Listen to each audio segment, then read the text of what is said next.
ರೈತನೊಬ್ಬ ಬೆಕ್ಕೊಂದನ್ನು ಸಾಕಿದ್ದ. ಅದನ್ನು ತುಂಬಾ ಚೆನ್ನಾಗಿ ಅಕ್ಕರೆಯಿಂದ ನೋಡಿಕೊಳ್ಳುತ್ತಿದ್ದ. ಹಾಗೆಯೇ ಆತನಲ್ಲಿ ಕಪ್ಪು ಬಣ್ಣದ ಹಸುವೊಂದಿತ್ತು. ಆ ಹಸು ಕೊಡುವ ಹಾಲು ಕುಡಿದು ಬೆಕ್ಕು ತುಂಬಾ ಸೊಕ್ಕಿನಿಂದ ಬೆಳೆದಿತ್ತು. ಅಲ್ಲದೆ ಅದಕ್ಕೆ ಕೊಬ್ಬು ಕೂಡ ಬಂದಿತ್ತು.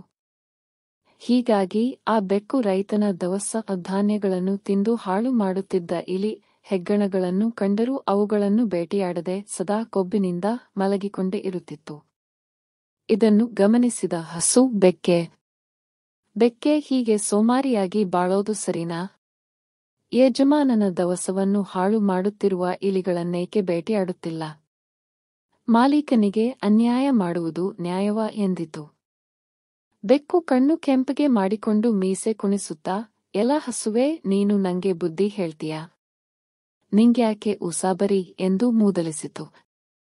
ಹಸು ಬೆಕ್ಕಿಗೆ ಬುದ್ಧಿ ಕಲಿಸುವ ಹುನ್ನಾರ ಮಾಡಿ ಹಾಲು ಕರೆಯುವುದನ್ನೇ ನಿಲ್ಲಿಸಿತು.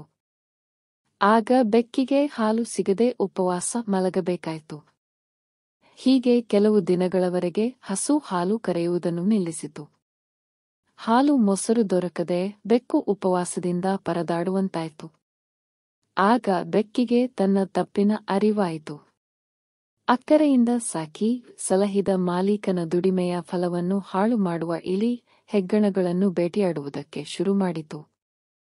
ಇದರಿಂದ ಹರುಷಗೊಂಡ ಹಸು ಮತ್ತೆ ಹಾಲು ಕರೆಯತೊಡಗಿತು. ನೀತಿ: ಗರ್ವದಿಂದ ಸುಖವಿಲ್ಲ.